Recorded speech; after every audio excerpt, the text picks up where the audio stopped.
Checker flag there, champion. Good afternoon. Welcome to Bristol, Tennessee, in the Bristol Motor Speedway, the PittLite 125, round 3 for the K&N Pro Series East Division. With Phil Parsons, I'm Adam Alexander. Caitlin Vincey joins us from the pit lane in a few moments. 2 rounds into this season. Going to have a gorgeous afternoon for racing here today. 53 degrees. There is a threat of rain, but I think we're going to be fine to get this one in. You look at the championship standings as we get set for round 3, Phil. Yeah, by virtue of his 2 wins, Daniel Suarez already an 18-point lead. He looks to continue the momentum today. For more on our championship leader, here's Caitlin Vincey. Hey, thanks, Adam. Well, one driver to keep your eye on for today's race is the current K&N Pro Series East points leader, Daniel Suarez. This guy is on a hot streak. He has claimed 4 wins in a NASCAR Touring Series. First, he won the Mexico Toyota Series season finale in his home country of Mexico. Followed that up by winning the season opener in Phoenix just a couple of weeks ago. And then he started his K&N Series by winning 2 races back-to-back. First at New Smyrna, then at Daytona International Speedway. So the question remains, can he make it 5 races in a row here at Bristol Motor Speedway, one of NASCAR's toughest racetracks? He is starting 17th for today's race, Double A. And in 2 starts here, Caitlin, he went 15th in 26. Now our storylines, Phil. Yeah, you can't beat experience here at Bristol, and you want to be in the right spot for the restarts. It looks like the outside groove, Double A, will be the place to be on restarts, and you want to stay off pit road here other than the halftime break. Track position is a big thing. Starting up front could be important. The man on the pole is Ben Rhodes. Let's hear from him. Back to Caitlin. Hey, thanks, Adam. Well, Ben, you had to wait nearly all day to run your qualifying lap, but it didn't matter. You qualified up front P1. Tell me about that qualifying lap. Well, first off, waiting all day has been torture. Every time I see a car going around the track means the track's going to change even more.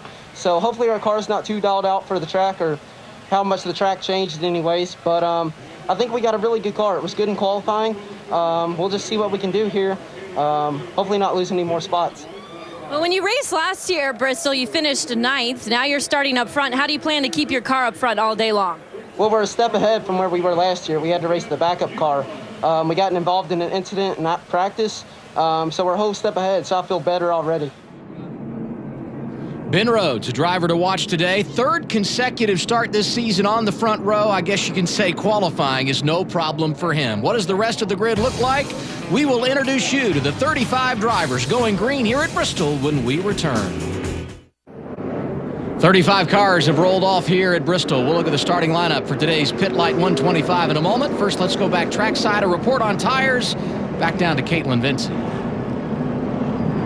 Hey, thanks, Adam. Well, now that we are back at Bristol Motor Speedway, one thing to watch during this race is tires and tire wear. The Nationwide guys just ran on this racetrack, and they use a Goodyear radial tire, which is completely different than what the K&N guys run. K&N runs a bias ply tire, so this track is going to change a lot from start to finish as the rubber starts to wear off of this racetrack. So whichever team has a better setup ready for those changes is going to be the team in victory lane at the end of this race. Adam? Thank you, Caitlin. That's certainly something we'll keep an eye on. And now we look at our starting lineup for today's race. We heard from Ben Rhodes. He's on the pole. Cale Conley, a driver that should be feeling good about himself starting up front, Phil. Yeah, he made his nationwide debut just a few moments ago and finished 11th. Did a great job. There's our championship leader, Daniel Suarez, with some ground to make up, starting in the 17th position. You see down in 20th, Cole Custer won the West race at Phoenix just a couple weeks ago. Not the start he was looking for. And Nick Drake goes off 22nd here today. He, too, was in the top 5 at Phoenix. See Dylan Presnell back in the 30th spot. He had some issues and will not start this race. McKenna Bell has turned some heads early in 2014. Rolls 33rd today here at Bristol. 3rd race of the season. Green flag in the air. 125 laps underway at Thunder Valley, and Ben Rhodes gets the early jump. We talked about the outside, Adam, and Ben Rhodes took the outside for this initial start. Did a nice job getting in front of Brandon Godovic in the 46 car. That's Cale Conley in that 47 that settles in. And keep an eye on Austin Hill. He's in that 22 car. Yeah, Austin won the finale at Dover last year for the East Series. Great qualifying effort here. Austin Hill, a kid who's enjoyed good success, coming off a 2nd place finish at Daytona, and there he is to the inside of Cale Conley, and right behind him, Greg Gaulding, a kid who's really been impressive early in 2014. Certainly has. That really has had speed from the time he started back last year. He got a win at Phoenix in the fall of last year in the West Series. Still looking for his first win here in the East. And Cale Conley, coming off an 11th place finish here today in his nationwide debut, has to be brimming with confidence. Yeah, he really is. And you can see how black the track is. When we got here Friday morning, Adam, after these guys were on the track on Thursday, no rubber down on the racetrack. So this racetrack, as Caitlin talked about, is way different than these guys faced on Thursday. Saw the battle for 6. Lee Pulliam able to get to the inside and make the pass on Kinsey Rustin. You talk about hot starts. Lee Pulliam, a kid, second in the championship coming in after back-to-back top 5s. Yeah, what great credentials as well. Two-time national champion here in the Whelen All-American Series. Good shot of Brennan Newberry, the 24 car. Brennan had a great run. We talked about Cole Custer winning at Phoenix. Brennan Newberry finished second at Phoenix in that West race. Well, and he needed that because he's yet to record a top 10 in East competition here in 2014. Yeah, very, very strong two-car team there. That's Greg Gaulding, the 20 car. That's his teammate, Brennan Newberry. Gaulding currently 5th. He was 6th in his only start here at Bristol in K&N competition 1 year ago. And working over Cale Conley, when you see Cale Conley on track, and you talk about the fact that he just ran the nationwide race here, he was on track earlier today with 2 kids that have really been impressive graduates of K&N East competition. Yeah, as a matter of fact, the last 2 champions, we had Kyle Larson win the championship a couple years ago, and then Dylan Kwasniewski last year. Those guys really did a great job. How about Kyle Larson finishing second to Kyle Busch today in that nationwide race? Another thriller, back-to-back years where it's been the Kyle and Kyle show in a nationwide race here at Bristol in the spring. Cale Conley just settling in right here, keeping the 20 of Greg Gaulding at bay. Ooh, bounced off the wall, AA. And that's going to open the door. Here comes Gaulding to the inside to take over the 4th position, and the 11 car of Lee Pulliam in position to pounce as well. It didn't look like Cale hit the wall real hard, but every time you do that, you're going to move the rear end over a little bit. Maybe if you hit it with a right front. Let's take another look at it. He just gets a little bit wide there. You can see the front end lift a little bit and just made some contact with a safer barrier. The one thing I noticed, though, about watching K&N races early this season, in particular New Smyrna, how patient these young kids are at some tough short tracks. Yeah, I was at that race at New Smyrna, and I watched from the grandstands, and it's amazing the quick action, and those guys ran almost caution-free for a good part of that race. Yeah, we got a good battle going on here. Cameron Haley, who started 7th, has company. Jesse Little is there, and Matt Tift in the 52. And don't write off the 33 machine of Brandon Jones. Some good racing here at Bristol. They see side-by-side racing, and that's what this new reconfigured track will allow here. We can see 2-wide racing all the way around this racetrack. They reconfigured it a couple years ago, and man, you can see the high groove works, and Brandon Jones gets a little bit loose in that 33. Well, Brennan Newberry is now settled in. He's a part of that picture, as is Clint King. You could throw a blanket over these cars battling for position. We're not even 15 laps in here at Bristol. How about the 71 of Eddie McDonald, a 6-time winner here on the Tour? Qualified back in the 13th spot, making his way towards the front. Isn't McDonald the kind of guy you would expect to have success at Bristol? A true veteran of the K&N Series. Yeah, he certainly is. He had a great season last year. Didn't get to victory lane again, but had some great top 5 finishes. I know looks to improve that. A little bit of smoke there out of the 07 of Clint King. Had a quick look at Daniel Suarez, our championship leader, coming in after back-to-back wins at New Smyrna and Daytona, running inside the top 15th after qualifying 17th earlier in the weekend. Boy, look how good Eddie McDonald's car is on the bottom. It's really hard to get the power down because you don't have the room to use that racetrack, but man, is he good through the center of the corner. Working over Brandon Jones, and perhaps can get inside of him, and Cameron Haley right in front of that group as well. See the 97 of Jesse Little. You know, you talked about those young drivers at New Smyrna. Cameron Haley did an outstanding job. Would have been awfully easy for him to have taken out Daniel Suarez. He didn't do it. I was extremely impressed by the job Cameron Haley did at New Smyrna. You talked about McDonald running good on the inside. Now he drifts up and goes to the outside, making the pass on Haley. Caution is out on the racetrack right now. You see Ben Rhodes, the 41, was slow to take that caution. So Ben Rhodes has led every lap to this stage, and some pretty big damage there for Ryan Gifford. Yeah, tough break for Ryan Gifford. He got to victory lane last year. You can see right there at Richmond. Tough break early on here for Ryan Gifford. That looks terminal. 5th straight year full-time in the series for Gifford. but he's yet to finish inside the top 15 in 2014. You saw in the distance coming up to turn 4. He got into the outside wall. He's climbed from his car and okay, but another disappointing finish for this team. Certainly has looked like a right front tire went down on the Gifford car. It has been the Ben Rhodes Show at Bristol. He qualified on the pole. He's led every lap. We're back in a moment.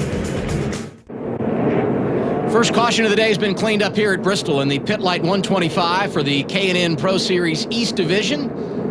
The man who started on the pole and has led every lap, Ben Rhodes, selects the outside lane for the restart. Brandon Godovic to the inside, green flag waving once again here at Thunder Valley. Another nice jump by the 41 of Ben Rhodes. You see him clear the 46 of Godovic. Now, looks like Gray Golding's going to try to use that outside groove to maybe get around Godovic. And also taking the high line, Austin Hill in that 22 machine. Well, you can get pinned down on the bottom. Let's see if Godovic gets back up. No, he's still down on the bottom. You can get pinned down there and nowhere to go. Well, and in this configuration, Phil, the inside lane is a big disadvantage. But if you're starting second on that inside lane, if you can get a good jump, a lot of times you can create some space and slide up. That's not the case there for Godovic. He's going to lose some ground. There's a 71, middle of your screen. Eddie McDonald works to the inside of Brandon Jones in the 33. There's Matt Tiff, the 52 behind, as well as Jesse Little.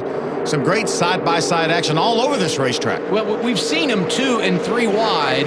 Not something you would recommend at Bristol, but these young drivers handling it well in the early going. We talked about the reconfiguration of this racetrack. It's progressive banking from 24 to 28 degrees. That's why the high groove will work at this racetrack. It's not just running around the bottom. Saw the 18 there of Sam Hunt sneaking into your picture. And the final car inside the top 10, the 52 of Matt Tiff. That's Jesse Little behind him and the aforementioned Sam Hunt in the 18. That's a Kenny Schrader car that Matt Tiff's driving, the Federated Auto Parts car.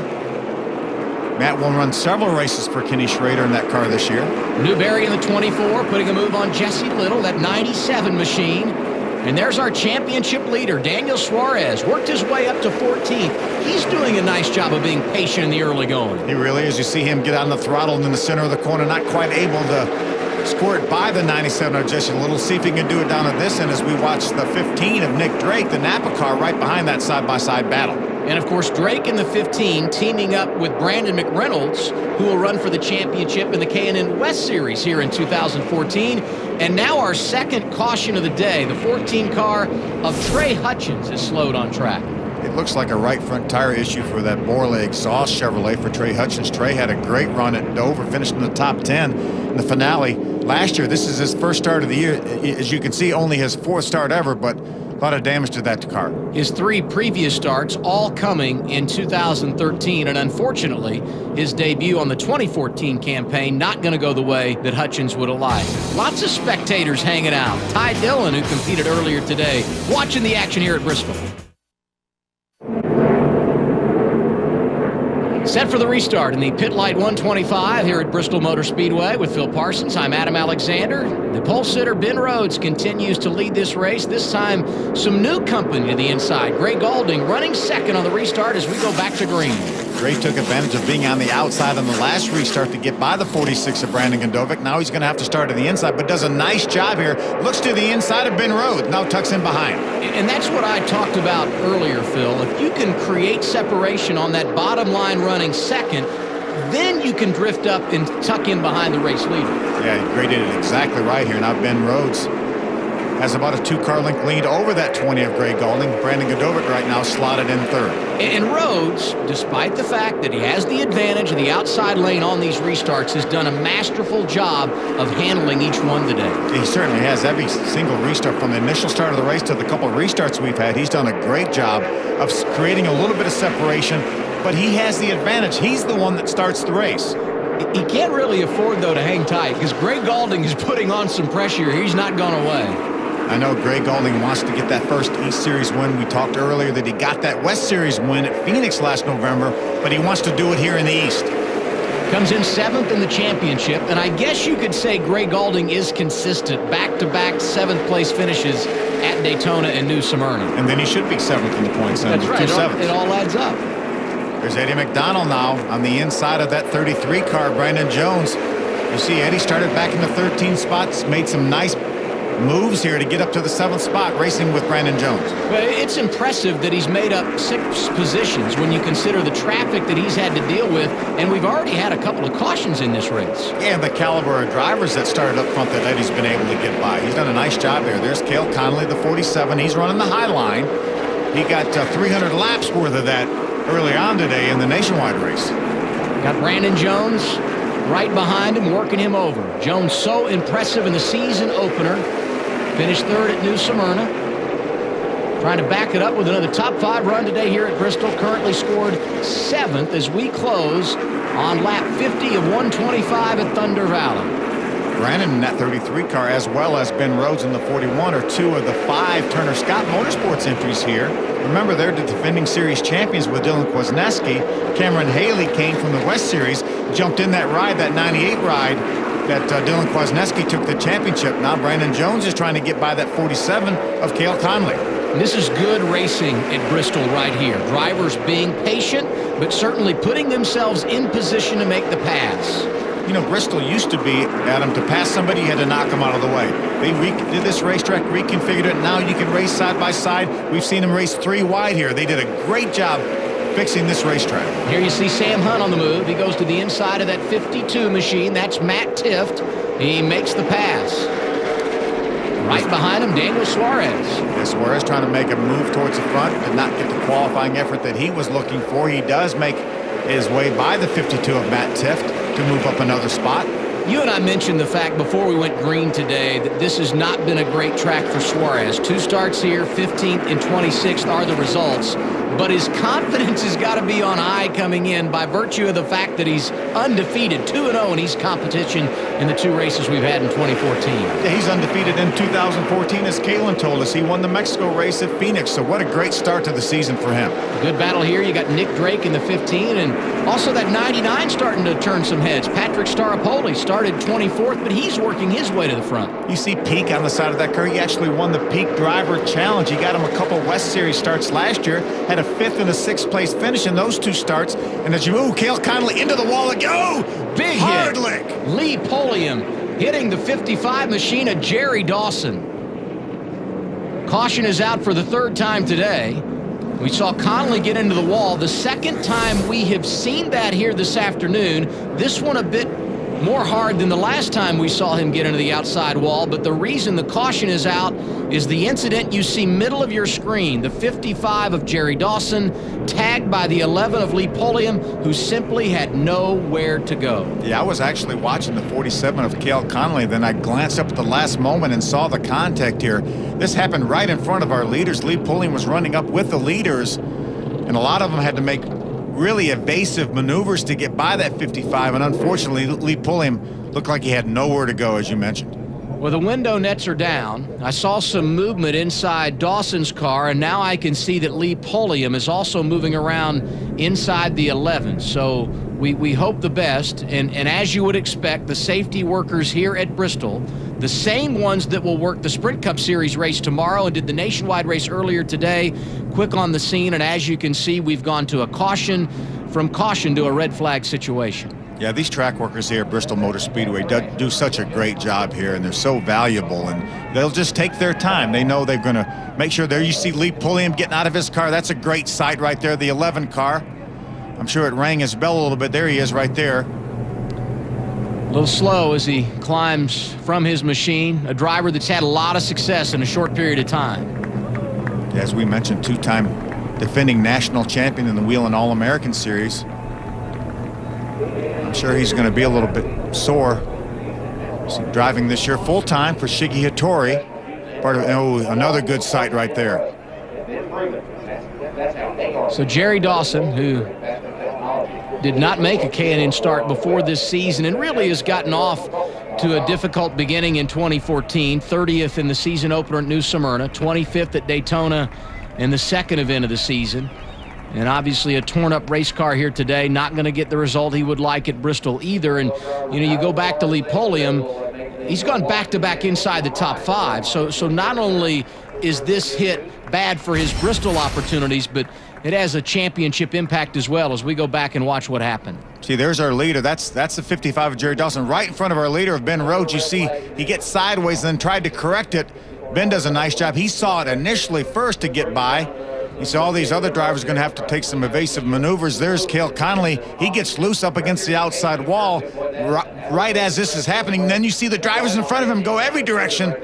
See Kinsey Rushton just barely get by. Lee Pulliam has already made contact. Well, and I wonder if the reason, as you see the impact and how hard it was, I wonder if the reason Connolly got into the wall was not a result of the spotter telling him what's ahead. He hits the brakes and just slides up the racetrack. Yeah, that's very possible because that car was sitting crossways right in the middle of the racetrack there. And it's so hard to see around the corners here in this racetrack because of the banking at him. You really look out of the top of the left front corner of the windshield, and you can't see that far in front of you. We got our third caution of the day, and now we're under red. The good news is both drivers, Dawson and Pulliam, able to walk away.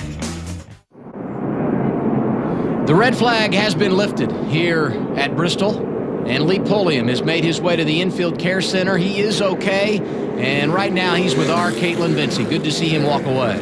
Thanks, Adam. Lee Pulliam has just been released from the infield care center. First thing is first, are you okay? Yeah, I think so. Just bruised up a little bit. Just frustrating, you know. We had a really good car there, and don't know if we could have won the race, but it looked like it was going to be a good points day for us, and just really frustrating. You know, this place, we was battling pretty hard, and the spotter was watching us, and, you know, that lap car spun in front of us and just didn't have nowhere to go. This is a big blind spot coming off the corners at this place because of the banking, and just really frustrated right now. Well, thanks very much, Lee. We're glad you're all right. Thanks. Thank you, Caitlin. 2 words, Phil. Typical Bristol. Yeah, certainly is. And the spotter, you know, Spotter does a great job here, but he can't watch every little thing. Lee's racing side by side with somebody. He wants to make sure that he watches that and happens right in front of him. Ben Rhodes once again selecting the outside lane on the restart, and he gets the jump on Gray Gaulding, who's got some company in that outside lane. Yeah, Brandon Godovic did a great job there. Gray was a little bit slow on the start. And how about Aidan McDonald now? He's made his way up to third. McDonald, who started in today's race in the 13th position, has worked his way up to third and is knocking on the door of the runner-up spot. He has been incredible today as you watch the battle between the 22 and the 33. That's Austin Hill and Brandon Jones going at it off the corner. I've been watching Austin Hill, and he's been the victim on every restart. He seems like he started on the inside on every single restart, and the outside line goes by him. Another driver we got to keep an eye on, Brennan Newberry in that 24 car working his way to the front as McDonald opens the door on the inside going after Gaulding for second. Boy, Eddie's car is so good through the center of the corner. Now he's going to follow Gray on the high side. Again, a long way to go here. We're going to have a break here in about 10 more laps, so these guys know that they're going to be able to make some slight adjustments. No tires, but they'll be able to adjust air pressure and maybe a little bit of wedge. But you said it, Phil, no tires. You use the same 4 that you start the race with. So how much of what we're seeing here, especially for our race leader, Ben Rhodes, is tire management, being conservative at this stage so you know you have the tires when we get close to lap 125? I think there's a little bit of that, but all the drivers were telling me that they felt like this tire was really lasting a long time. The Goodyear brought a great bi-supply tire here as we watch Suarez on the inside of Staropoli in the 99. So they feel like the tires are going to stay with them this entire 125-lap race. Suarez really has done a nice job today of managing this high-banked half mile on the inside of Staropoli for a position inside the top 10. Good battle right in front of them, the 22 of Austin Hill, the 52 of Matt Tifft. They were side by side for a moment.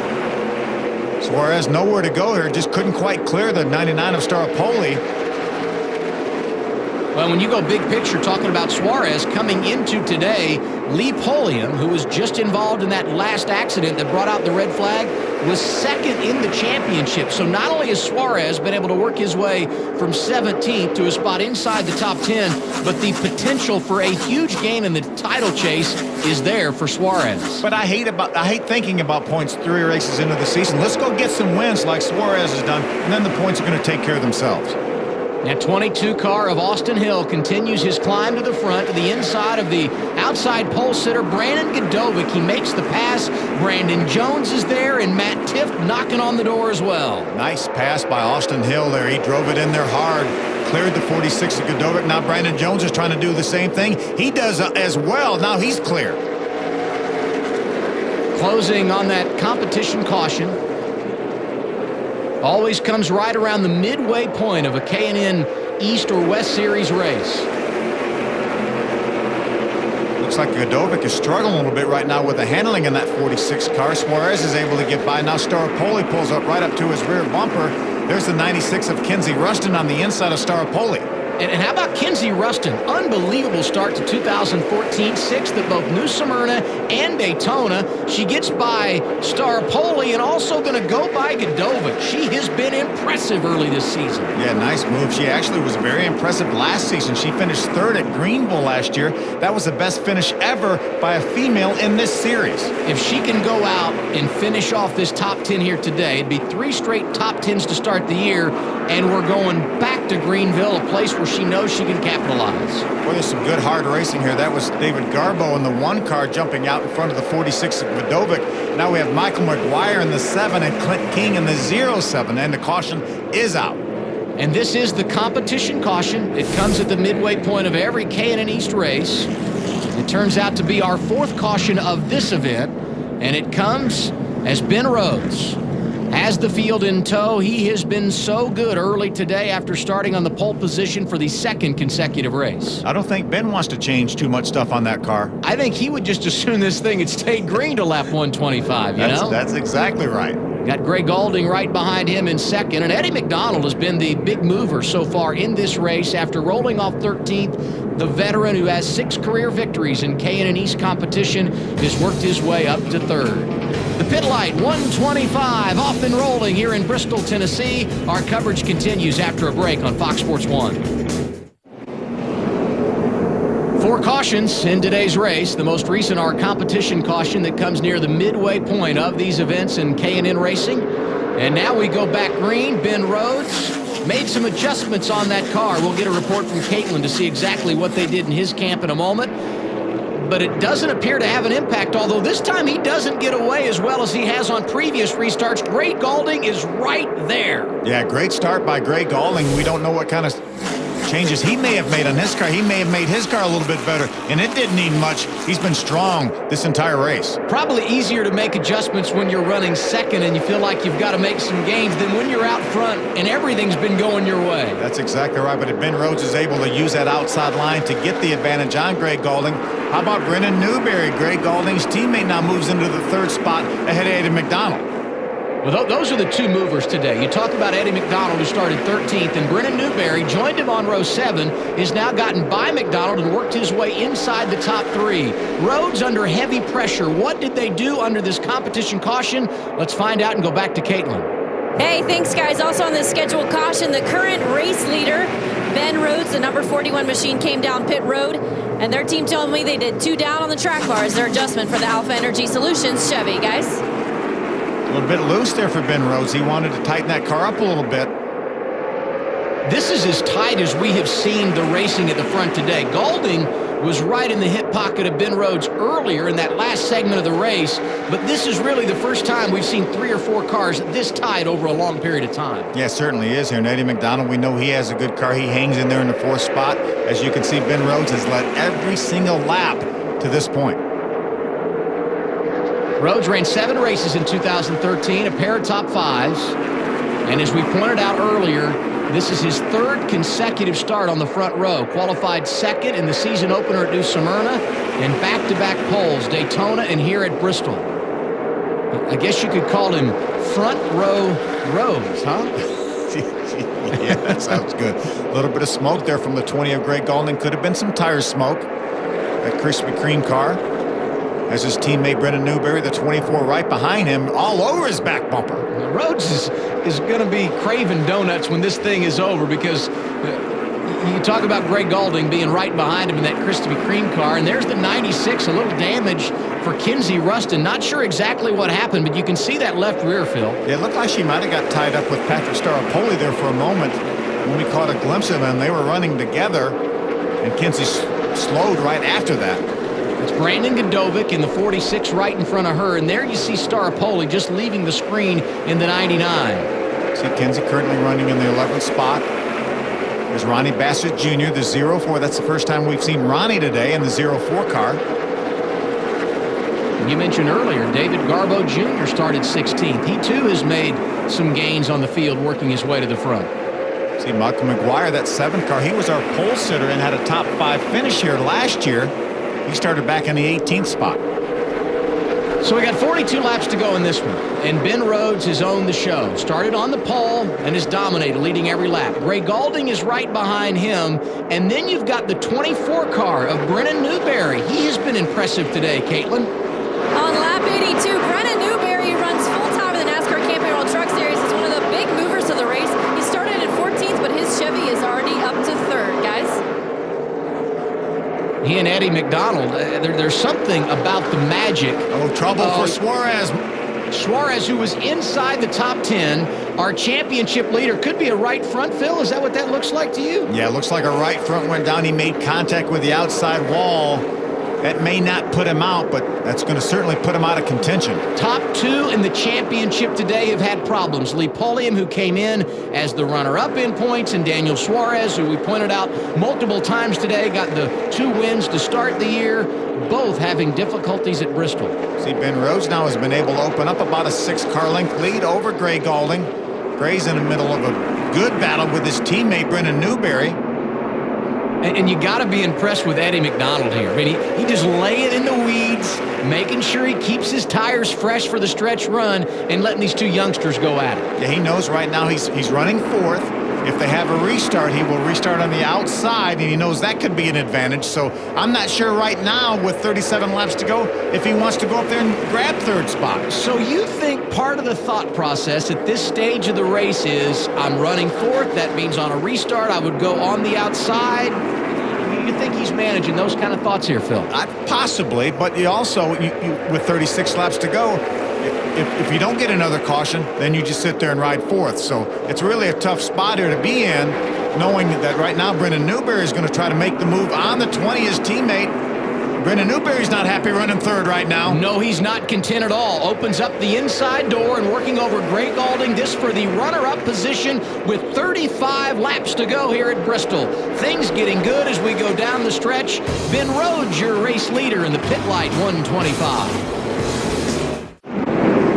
Closing on the end at Bristol in the PittLite 125. Under caution for the 5th time today for the K&N East Series, and the reason why, Nick Drake had a problem. Yeah, it looked like the right front tire went down on that Napa Auto Parts Toyota. Nick made hard contact with the outside wall. Will be terminal, I would think. Coming off 2 good finishes, to a top 5 at Daytona in the East, and then a top 5 at Phoenix in the West. 2nd driver now, and we've seen had a problem with the tire. Daniel Suarez went to the garage moments ago. His incident did not bring out a caution. Green flag back in the air, and a great jump for our race leader, Ben Rhodes. And that's a huge break for Eddie McDonald, who's restarted in the 4th spot. We talked about that now, but was not able to get by the 20th, Gray Gaulding. Yeah, Gaulding, another good restart. In fact, here he is working over Ben Rhodes for the race lead. McDonald there as well. Eddie would like to take advantage, get that 20-car pin down on the bottom. Oh, trouble on the front straightaway right in front of us. Yeah, Gray Gaulding looked to take the lead. We'll check that in a moment. First, the reason for the caution, Cole Custer among those involved. Yeah, Cole's in the 00 blue car, another Napa car. There's Jay Beasley, the 42 car. It looks like Jay has some damage to the front of that car. Not a lot of damage. It doesn't look like to Cole Custer's car. He is able to get going in front of the pace car, so he will stay on the lead lap, as well as Jay Beasley, and a lot of damage to Godovic's car. Yeah, started 2nd today and was trying to get his career best finish. Here's a replay of what happened coming off of turn 4. See, mid-pack, it looked like Godovic, I don't know if he had any help, and turned sideways right in front of the pack here. It's amazing that it didn't collect a lot more cars. There's the 00. He looked like he got pushed from behind by somebody and turned around. Not a great deal of damage. That doesn't look like to Cole Custer's car. Might have been Brennan Newberry that was in the middle of that mess as well. Actually, no, it wasn't the 24. It was actually the 34 of Scott Heckert who got damaged.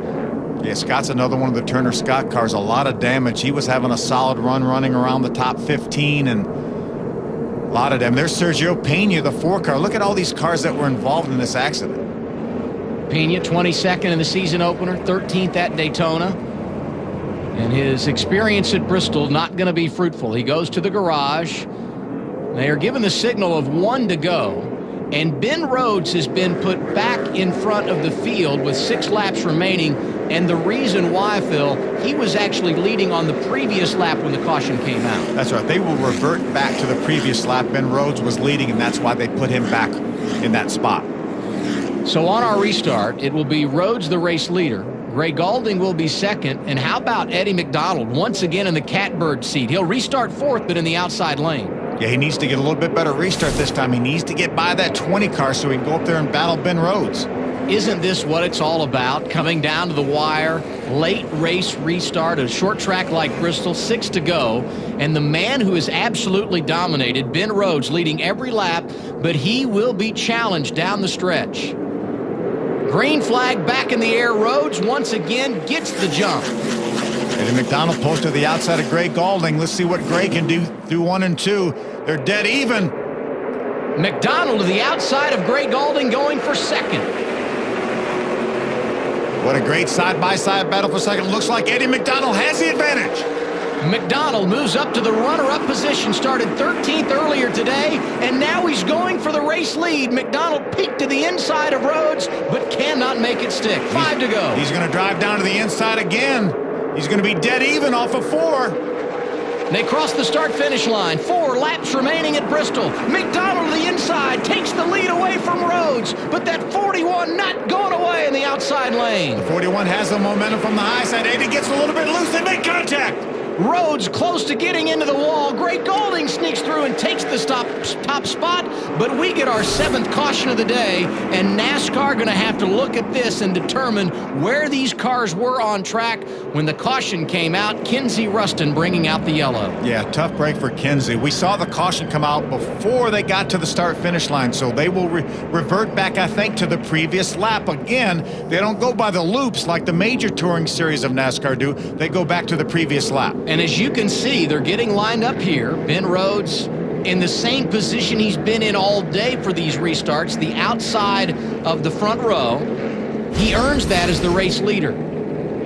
You see Eddie gets a little bit loose as he gets down in turn number 3, has to chase the car up the hill. They make contact. That opens up the bottom. Had the caution flag not come out, Gray Gaulding would have had the lead. Here's the concern for me. If you're Ben Rhodes, you get the premier starting position. However, this time you will be doing so with damage. Look at the left side of his car. Yeah, you see the left front there. He could have knocked the toe end out a little bit. So we're going to have to see as we watch Kinsey Ruston. Good sign for her getting out of that car. We'll have to see if that car is damaged when we restart this race. Going to be a green-white checker finish in the PittLite 125. Ben Rhodes continues to lead, but can he stay there? Back at Bristol, green-white checker finish. Lights are out atop the pace car. Ben Rhodes outside lane, and this time he's got to deal with a veteran, Eddie McDonald, to his left elbow. And we know that Eddie McDonald's car is good on the inside of the racetrack. We saw him get side by side with Ben Rhodes. They made contact before that caution came out. Rhodes led every lap of regulation. Can he hold off McDonald in overtime? We're about to find out. Green flag in the air as we attempt the green-white checker. Boy, Eddie drives it hard down in turn number 1. See if Ben Rhodes can hang tough on the outside. Ooh, Eddie McDonald clears him. And here comes Rhodes at the inside. Crossover move for the 41, but he's not going to be able to get there. White flag in the air at Bristol. Eddie McDonald takes it looking for his 7th career win. Gray Gaulding, the inside of Rhodes, who has gone high. Newberry sliding through as well. And it's all behind the 71 of Eddie McDonald.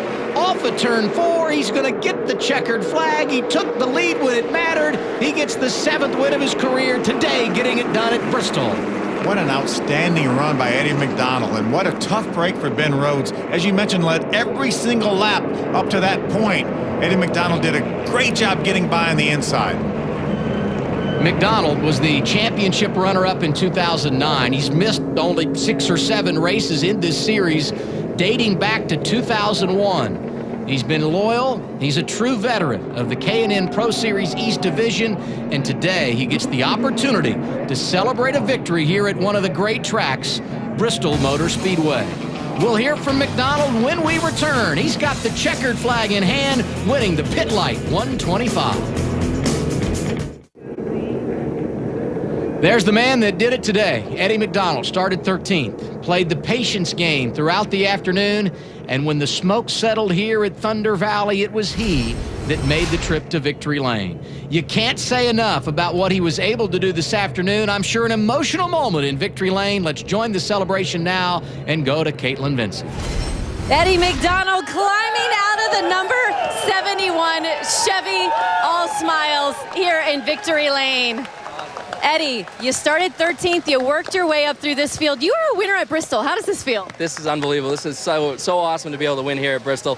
I've always wanted to be able to come here and race, never mind win. So just got to thank my guys. Rolly did an awesome job getting this car set up, and all the guys on the crew. And we had some help from Andy Santier, which was huge help. I want to thank him, and thanks to PittLite for sponsoring the race, and everyone at K&N, and a special thanks to Rob Grimm and Carla for owning this team and believing in me, and just a great race.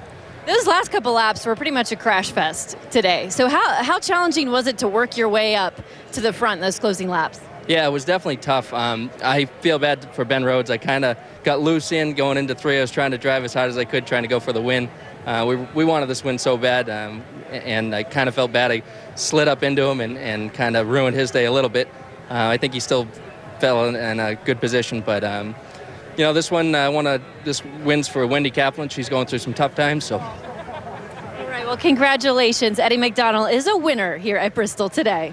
It's always big when you win, Caitlin, but when you can do it at Bristol Motor Speedway in Tennessee, added incentive and motivation to get it done at a place like Thunder Valley. But look at our final results from round 3, the PittLite 125. Yeah, another great top 5 from Brendan Newbeyer, Austin Hill with another top 5, and how about Patrick Starpoli with a 6th place finish? He had an amazing run today. Another one of those drivers that played the patience game and found his way inside the top 10. Kaz Gralla, who had been in the top 10 in the first 2 races of the year, was 20th this afternoon. You see Kinsey Rustin around in the top 5 most of the race. Unfortunately, had a late incident, ends up as a 22nd place finish. And Daniel Suarez, our point leader, coming in 26th. Well, and Brandon Godovic not getting the finish he wanted either, outside the top 25 after starting on the outside pole. Second today was Gray Gaulding. Back to Caitlin. Gray, you started this race 5th, had one of the dominant cars all day. Walk me through this race. We felt like we had a pretty decent car. We were good early, but we're just way too tight. But it's okay. My guys did a great job. Ryan McKinney, Lenny, my spotter. But the Krispy Kreme Chevrolet was pretty decent all day. I was having to overdrive and do the best I can. I was having to Kyle Busch it, but it was a lot of fun. Can't thank all my guys enough. Krispy Kreme, True Moose, Chevrolet, Wiley X, Impact Racing Suits. It's been a lot of fun, and I'm ready to come back here in the Truck Series and win a race too. Gray Gaulding with another top 5 finish. That coming, Caitlin, after back-to-back 7th place finishes to start the year, and that means Gray Gaulding is your new championship leader. Daniel Suarez came in with the championship lead as 4 behind, and Lee Polium, who had those big problems early, drops outside the top 10. Ben Rhodes 3rd today. Ben Rhodes led nearly every lap in that race just to lose it in the end. Walk us through it. Well, I was trying to save stuff early in the race, but all the guys were going as hard as they could. So it didn't allow me to save very much, but we had a really good car guys driving by. We had a really good car all weekend. Just thank the guys enough. I hate that it's all torn up and we couldn't get the win, but that's part of Bristol. So we'll come back next year. Ben Rhodes comes home 3rd here at Bristol Motor Speedway. Handled himself well on what had to be a very disappointing day for Ben Rhodes. Next up for the K&N Pro Series East, the Kevin Whitaker Chevrolet 150 from Greenville Pickens Speedway in South Carolina. You can watch the action Friday, March 28th, right here on Fox Sports 1. Well, it was an entertaining day at Bristol. We saw a little bit of everything. Early on, dominated by Ben Rhodes. Yes, we had the crashes. Good news for a guy like Lee Polium, he was just fine despite the fact he finished outside the top 30. But we saw some great side-by-side action from the drop of the green flag to the very end of the race. Saw a couple right front tires go, but Eddie McDonald drove from 13th to 1st. The win streak is over for Daniel Suarez. The man today, Eddie McDonald, getting the checkered flag at Bristol, Tennessee. Thanks for being with us on Fox Sports 1. With Caitlin Vincent on track and Phil Parsons, I'm Adam Alexander. We'll see you next time.